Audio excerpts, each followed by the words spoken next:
everyone, welcome back to the channel. This is my out of the theater reaction for Ghostbusters Frozen Empire. This is a non-spoiler reaction. Just give a general plot, my thoughts on the movie. Just got home from seeing it, 7 o'clock showing at the Regal in Cary.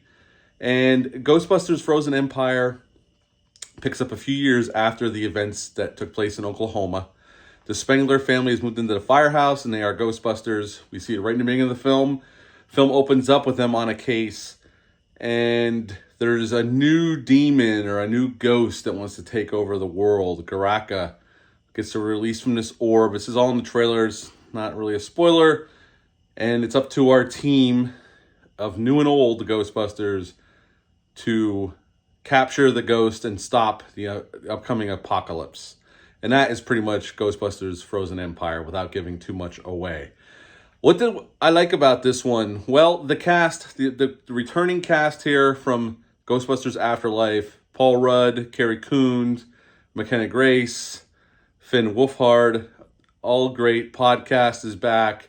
Lucky's back, although they don't get a whole lot to do. And then we get our original OG Ghostbusters that are still with us. You know, Bill Murray's in here. I will say up front, Bill Murray's he has a little bit more to do than Afterlife, but not much more. Annie Potts is back as Janine. Winston and Ray get more to do than Peter and Janine. But everybody's back of the OGs that are still around, except for Rick Moranis. He is not in the film. We get a bunch of new characters, and we'll get into them in a little bit.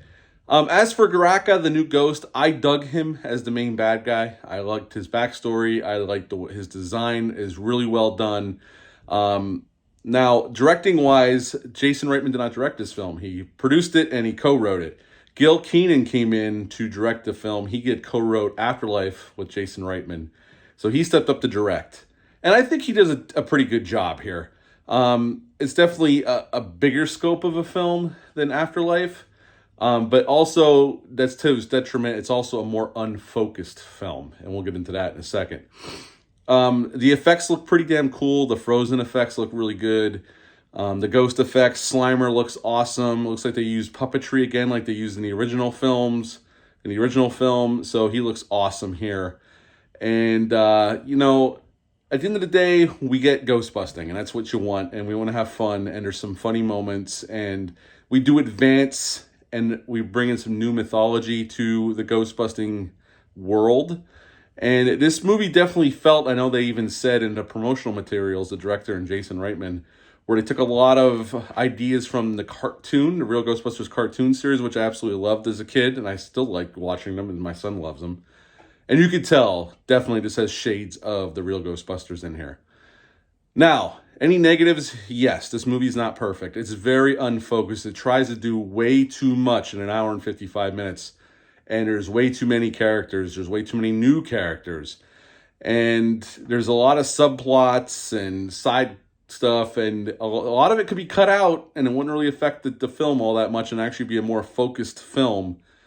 So, yes, this is a very much more unfocused film compared to Afterlife. Afterlife was very focused, the story was more concentrated on. Here, the story I felt like was all over the place. It was scatterbrained. There was a lot of ideas, probably too much for one film, considering it's only an hour and 55 minutes long. It seemed like there was so many ideas for more than one film, and a lot of them just don't fit here, unfortunately, and it is definitely a negative. The runtime is fine.